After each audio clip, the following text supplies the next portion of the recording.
আউযুবিল্লাহি মিনাশ শাইতানির রাজিম বিসমিল্লাহির রহমানির রহিম। আসসালামু আলাইকুম ওয়া রাহমাতুল্লাহ। আমরা কোনো সাংবাদিক নই, বিশেষ করে নিজের কথাই বলি। কোনো টক শো করি না, কোনো রাজনীতিবিদ নই, সক্রিয় কোনো রাজনৈতিক সংগঠনের সাথেও জড়িত নই। এরপরও দেশের রাজনীতি নিয়ে ভাবি, অর্থনীতি নিয়ে ভাবি, সমাজনীতি নিয়ে ভাবি। ভাবতে ভালো লাগে, ভাবতে আনন্দ লাগে, এটুকুই। কিছু কিছু বিষয় সামনে আসলে নিজেকে আর ধরে রাখতে পারি না, খুব ইচ্ছা করে কিছু কথা বলি। কার কাছে এই কথাগুলো যাচ্ছে বা যাচ্ছে না এটা কোনো বিষয় নয়, বিষয় হচ্ছে নিজে বলতে পারছি, এটুকুই। গতকাল একটি ভয়ানক খবর সবাই পড়েছেন, দেখেছেন আপনারা। তুরস্ক ভিত্তিক একটি সংবাদ মাধ্যম প্রকাশ করেছে, শেখ হাসিনা আয়নাগর নামক যে একটি ভয়ঙ্কর ঘর তৈরি করে রাখছে সারা বাংলাদেশে, যেখানে মানুষকে গুম করে বন্দি করে রাখা হতো। ওখানে সাধারণ মানুষের পাশাপাশি নারী এবং শিশুদেরকেও নাকি বন্দি করে রাখা হতো। এটা তুরস্ক ভিত্তিক একটি সংবাদ মাধ্যমে খবরটি দিচ্ছে। বলা হচ্ছে শিশুদেরকেও বন্দি করে রাখা হতো মেন্টালি তাদের মা এবং বাবাকে টর্চার করার জন্য। এবং আরও ভয়ে আটকে ওঠার মতো বিষয় হচ্ছে, বাচ্চারা কান্না করতো দুধের জন্য, কিন্তু তাদেরকে দুধ দেওয়া হতো না মা বাবাকে শাস্তি দেবার জন্য।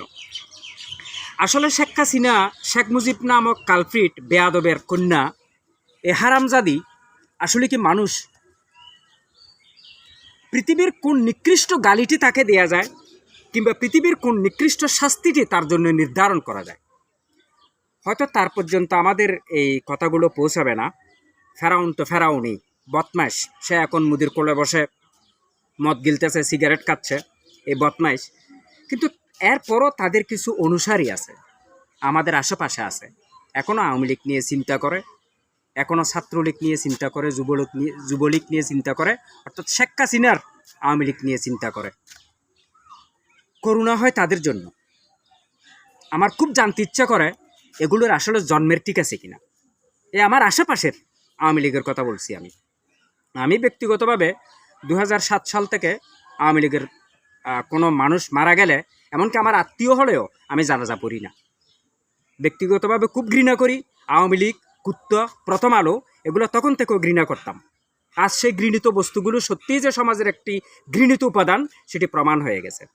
মির্জা ফখরুল ইসলাম আলমগীর সাহেব, আপনি হুমকি দিচ্ছেন সরকারকে বিদায় করে দেবেন, আন্দোলনে নামবেন, ছাত্ররা যারা ক্ষমতায় আছে তাদেরকে নেমে যেতে হবে। আমির খসরু মাহমুদ চৌধুরী বলছেন 200 আসনের মতো তারা পাবে যদি, এরপরও তারা সরকার গঠন করবে না এককভাবে। বিভিন্ন রকম আশা স্বপ্নের কথা শোনানো হচ্ছে।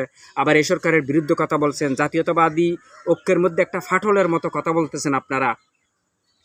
আসলে এই যে 16 বছর মানুষ নিষ্পেষিত হলো শেখ হাসিনার করতলে, এর জন্য কি আপনারা দায়ী না?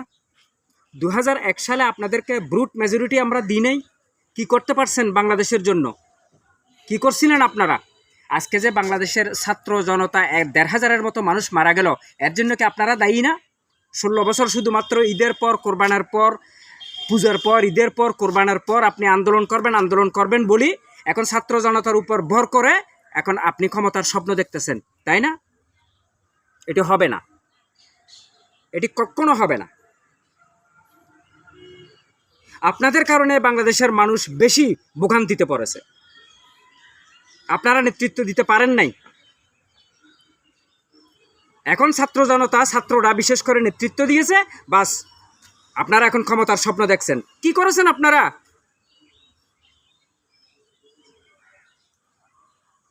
শেখ হাসিনা নামক ফ্যাসিস্টকে এখানে আনার জন্য আওয়ামী লীগকে নিষিদ্ধ করতে হবে, জনগণের থেকে রায় নিতে হবে। আপনাদের কথা, জনগণ কিভাবে রায় দেবে? গণভোট করার জন্য? কি গণভোট চাচ্ছেন? আওয়ামী লীগ নির্বাচন করবে কি করবে না সেটা রায় নেবার জন্য গণভোট লাগবে? 72 সংবিধানের উপর ভর করে ক্ষমতায় যেতে যাচ্ছেন। আরে 72 সংবিধানের উপর আপনাদের এত টান কেন? এটা তো শেখ মুজিবুর রহমান তৈরি করছে ডক্টর কামালকে নেতৃত্বাধীন করে। এই সংবিধানের প্রতি আপনারা তো টান কেন? জিয়া রহমান সাহেব, শহীদ রাষ্ট্রপতি জিয়া রহমান সাহেব ক্ষমতায় আসার পরে সেখানে কয়েকটি সংশোধনী আসছে। এরপর আপনারা 2001 সালে ক্ষমতায় আসার পরে কিছু সংশোধনী আসছে। এরপর আওয়ামী লীগ সেটাকে কাড়াছাড়া করছে বারে বারে।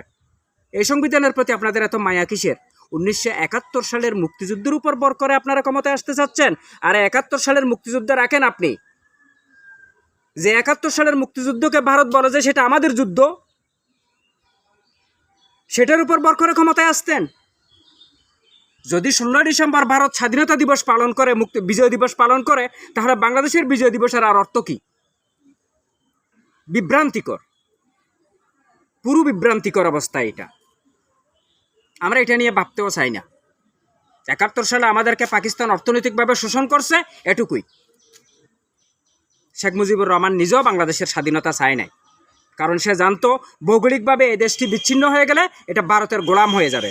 এই জন্য সে 71 সালের একদম 25শে মার্চ পর্যন্ত কোনো রকম এদিক ওদিক দেখিয়ে সে তারপর তার ব্যাগ গুছিয়ে পাকিস্তান চলে গেছে। স্বাধীনতার ঘোষণা সে দেয় নাই। কেন দেবে? সে জানতো এই দেশটা সত্যি সত্যি ভারতের গোলাম হয়ে যাবে। এটা শেখ মুজিব খুব ভালো করেই জানতো। তো আপনারা এই সংবিধানের উপর খুবই আস্থা।